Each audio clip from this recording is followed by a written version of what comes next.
Good afternoon. My name is Tyler Dick, and today I'll be presenting to you my final project presentation in the Transportation Safety and Risk class on Hazmat Safety and Risk in Railway Hump Classification Yards. You remember from the presentation earlier, the midterm of the semester, I had 4 project tasks involved in this research project for class. The first was a yard consequence analysis to compare the population density at hump yard locations to the overall railroad network. The second was looking at the severity and frequency of the different accident causes within hump yards based on data from the FRA Accident Incident Database. And then there were 2 more tasks that I'm working on since the midterm, looking at the hump control failure event tree and enumerating some of the branches on that, and then also looking at tangent point retarders or a 3-point control system as a risk reduction strategy to mitigate the uncertainty of the rollability calculation and prevent overspeed coupling derailments in hump yards. So today I'll be reviewing some items and updates I've done on the first 2 based on feedback during the midterm, and also presenting the work I've done on the last 2 points since that time.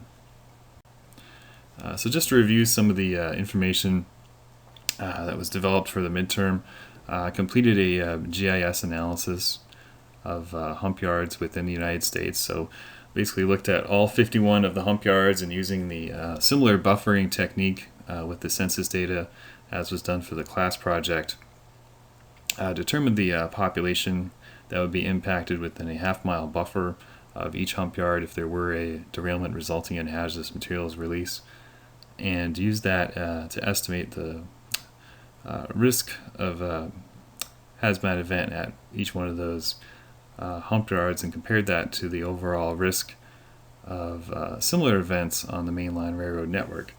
And you may recall we came up with a plot looking at the differences of exposure distribution between line haul and hump yards. So in this case we have a plot.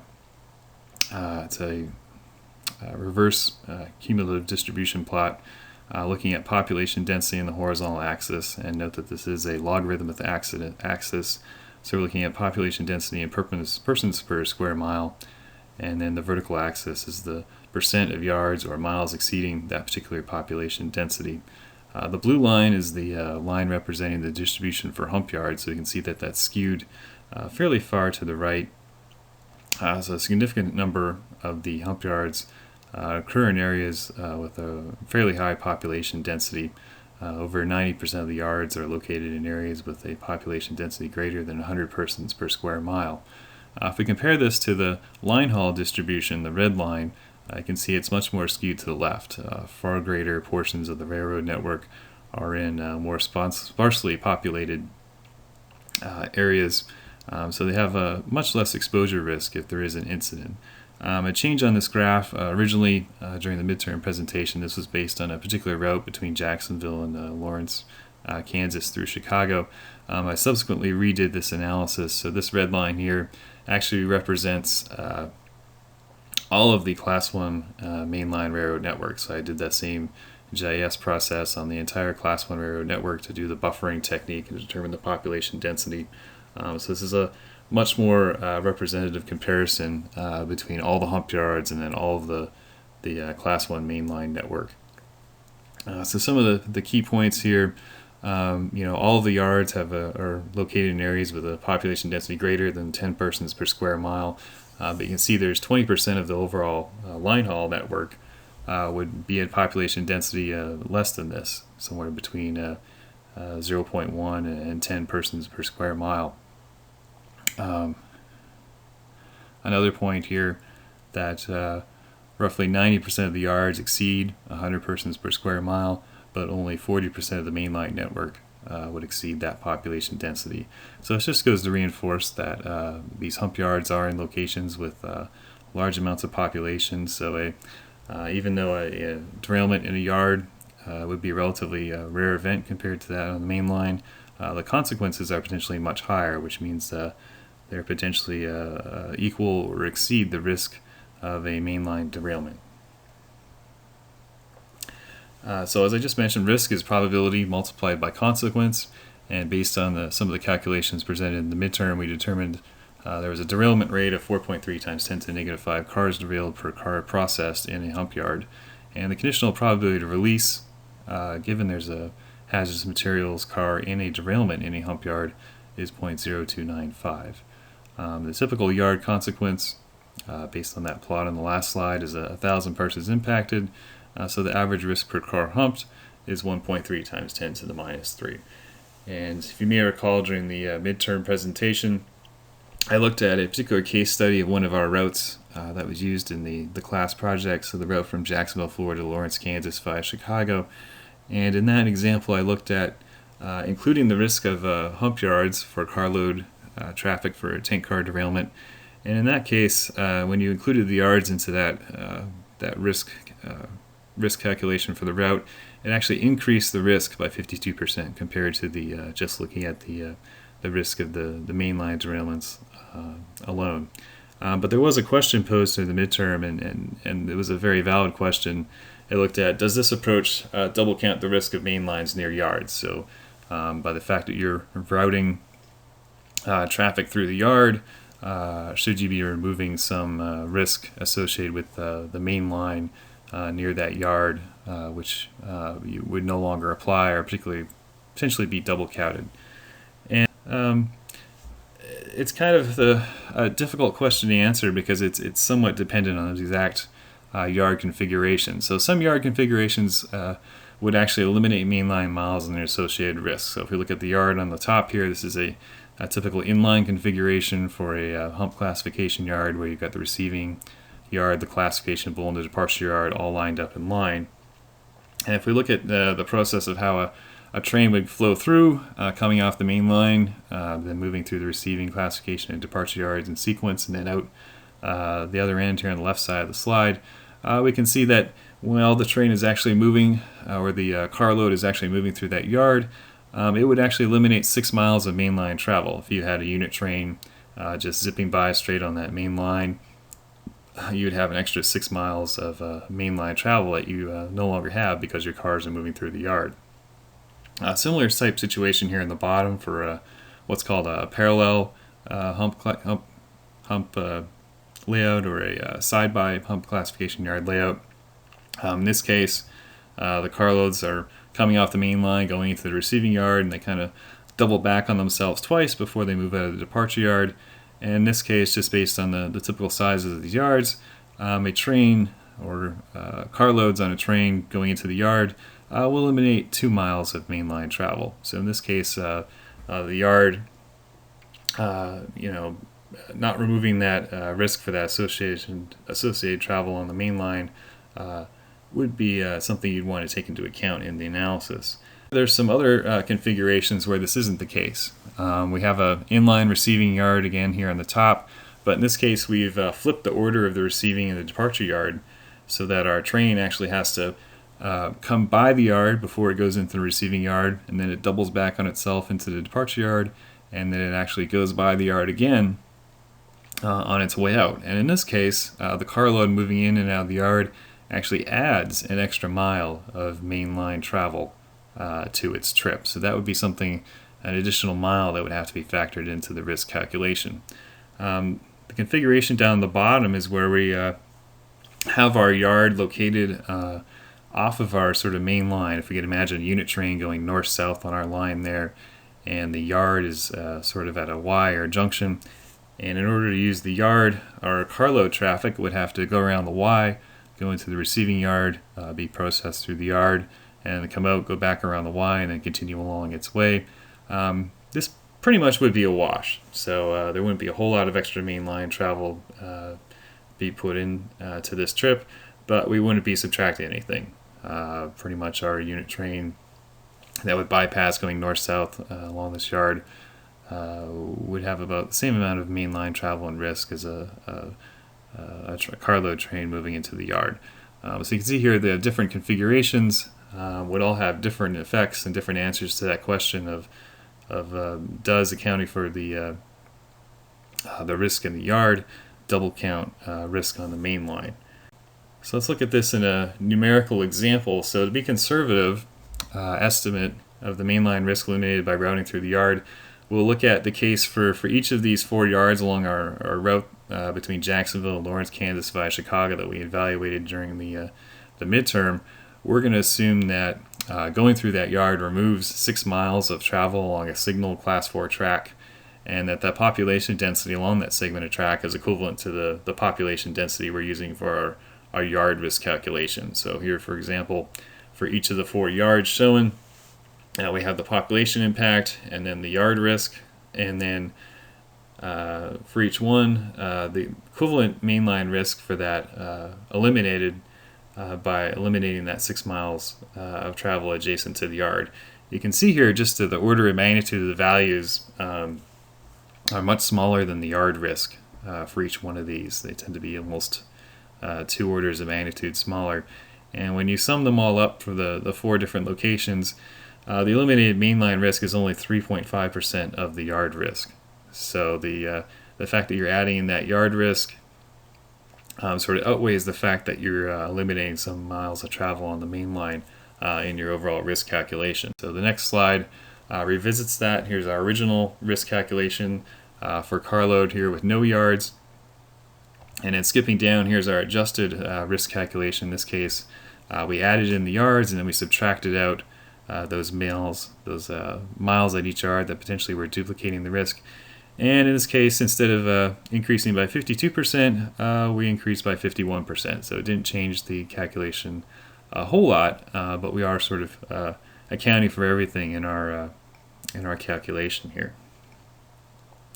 You may also recall from our the midterm presentation that we found that the hump control system is a fairly significant source, or a fairly frequent source of cause of derailments in hump yards, shown here in our derailment severity frequency plot in terms of the frequency of incidents and the average number of cars derailed. And that in particular, there were 3 causes associated with the hump yard control system and failure of that system itself. So the bypass couplers in the hump classification yard bowl, the hump yard automatic retarder control failure, and the retarder being ineffective due to contaminated wheels, mainly grease or different types of products like that would tend to lubricate the retarder and render it ineffective. Shown at the bottom left is one mitigation strategy used to eliminate or help prevent the risk of bypass couplers in the hump classification bowl. And that is if you see in the picture here, there's a sort of a frame, and at the end of that frame above the car, there's a little white security camera. And what that does down is it actually takes an image of the rail car as it passes below, and it detects the position of the coupler drawbar. And if it's offset, the retarders are activated and the car is stopped short to prevent a coupler bypass derailment. So that's one way of strategy of mitigating the risk of bypass couplers in the hump classification yard bowl. So just a quick review of how this control system works in the yard. From the bottom left, you've got the cars moving over the crest and descend the hump grade. They'll pass through a master retarder, which is the first place where their speed is controlled as they move down the hill. And then the tracks fan out into a series of groups, and each one of those groups has its own group retarder, which is a secondary speed control. And basically what that is doing is it's setting an exit speed to help target shoot so that the car rolls to a stop at the desired location along the bowl track in the classification yard and comes to a safe coupling speed less than 4 miles an hour. And then finally, some yards, not all of them, will have another set of speed control point, the tangent point retarders, shown here by the green line, which is where the curves leading into the classification bowl tracks end and the tracks become straight. Sometimes there'll be a third control point there. And what I want to do for the final part of this presentation is look at the potential of these tangent point retarders as a risk reduction strategy for overspeed coupling derailments in these yards. So going back to our event tree framework, we're starting here with the Hazmat rail car going over the hump, and we found out through our statistical analysis, the FRA data, that these retarder malfunctions, basically the system not functioning at all, are relatively rare events, so on the order of times 10 to the negative 7, so less than a 1 in a million chance of that purely happening. So sort of evaluating that branch of the tree fully, based on the sort of the typical number of cars in the track and the probability of it being the first car in a track. We can figure out the overspeed coupling risk posed due to that, or the risk of a rollout event if the track is empty. More interesting is the lower portion of this event tree. So looking at if the retarder does function normally, but if the requested release speed is too fast, it can still result in an overspeed coupling collision. If it's accurate, we have a safe coupling. And on the other end of the spectrum, if we release the car too slow from our retarder control system, we get a stall. So the car will stop short of where we desired it to be. It can be in the way, create an operational disruption, foul adjacent tracks, create a collision potential, and actually the act of humping other cars down into it to sort of knock it further down into the track can result in a overspeed collision as well between two cars. So you don't want to be too fast and you don't want to be too slow. You just need to be right in the middle. So what we really want to do is figure out to sort of evaluate those three branches is the release speed distribution as a function of the uncertainty and the rollability measurements and assumptions for each rail car. It's an inexact science there. There's still a lot of uncertainty in the equations governing that, and that creates an interesting problem to solve on what that distribution is of those probability of these different events, given that everything is functioning normally on the system. And then once you figure out the probability of overspeed coupling event, there's some probabilities in the literature, some events on there that looks at the rate of hazardous material releases due to tank car failures based on the rate of tank car failures during these overspeed coupling events. So just real quickly, there's a variety of equations, or one big equation that governs the speed of a rail car as it's rolling down the hump, and it's kind of based on similar, if you think of fluid mechanics, the energy head relationship. So looking at the potential energy and the kinetic energy of the rail car as it moves at different points, and that energy is conserved, but there is a variety of losses in the system, and those losses are just due to the inherent rolling resistance of the car or the rollability, and then losses as it moves through turnouts and curves and retarders that are present between those 2 points on the rail car. So this equation here, there's a variety of parameters in it. There's some variability in those parameters, uncertainty, and measurement error in all the speed and rollability values for a particular rail car. So it creates a distribution of possible coupling speeds for any given rail car. If you figure out all the error and probability in that equation, you'll get a range of possible values. So what I did is I took that equation and then developed a spreadsheet to evaluate all combinations of parameters and resulting probability of stall or overspeed coupling event. So it kind of sets up a factorial type experiment looking at all the different high and low values of these different parameters and determines a probability distribution of the different coupling speeds. So the way this works is it sort of takes a rail car, and based on the parameters of the yard, it takes an estimated rollability coefficient and calculates its desired safe coupling speed, and then based on the nominal parameters, calculates the requested release speed that you need to have a safe coupling, and it applies all the different variable parameter combinations, and it figures out what the resulting coupling speed would be and the probability of that coupling speed to create a coupling speed distribution. So this slide here shows the different parameters we're looking at varying in our calculation. So we're looking at the rollability, the release speed, be plus or minus half a mile an hour from what we've requested, the distance of couples, so uncertainty of measuring exactly where that coupling point is in the car based on the number of cars already in the track, the frog loss and the curve loss coefficients. The values that are used for design are averages and have some uncertainty associated with them. There's also the difference in the tangent point elevation itself.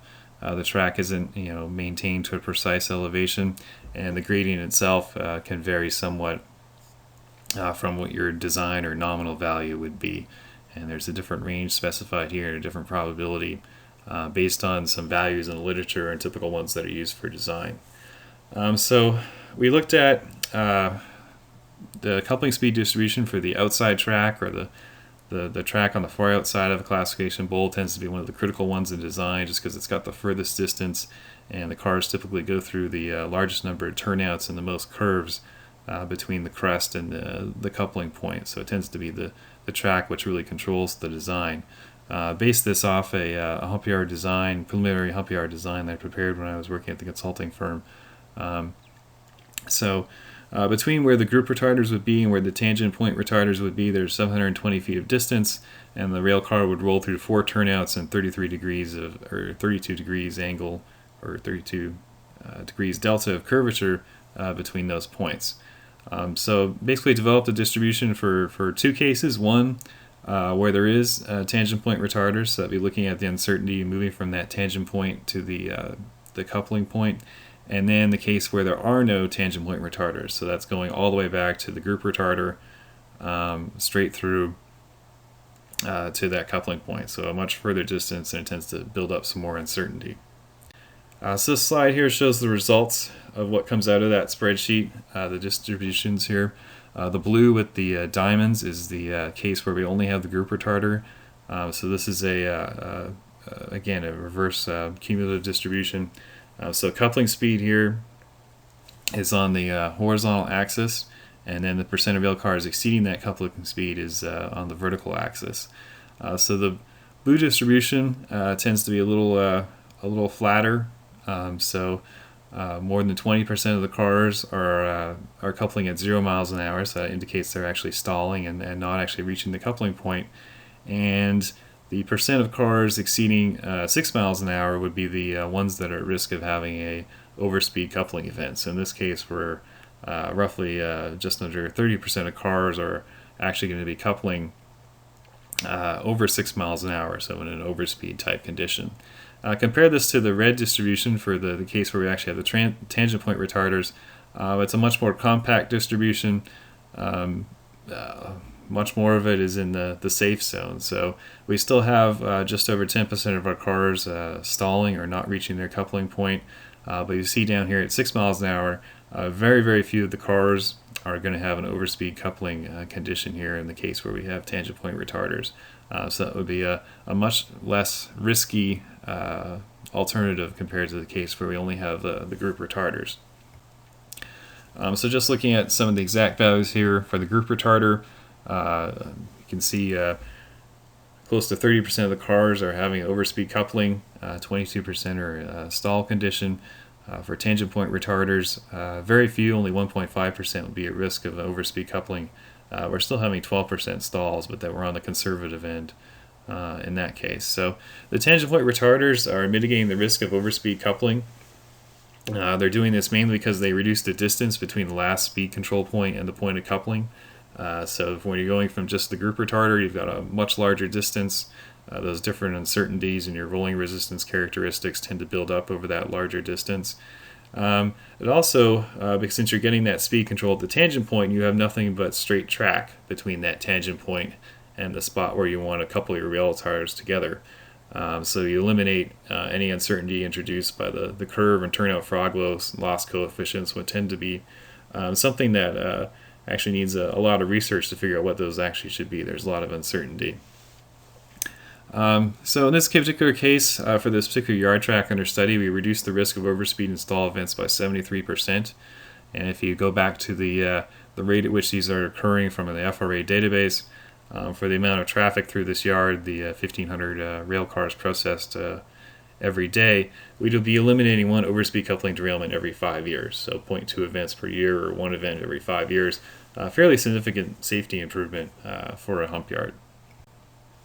So just in conclusion, to sum up this presentation and the one that was done at the midterm, the location of hump yards in populated areas makes them an important source of risk for carload movement of hazardous materials.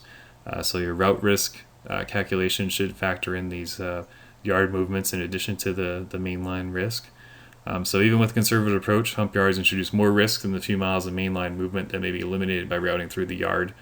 So even if we look at those case and treat everything as the inline configuration where 6 miles of mainline are eliminated, we still get a significant addition, much more significant addition of risk than that which we remove from the mainline movement.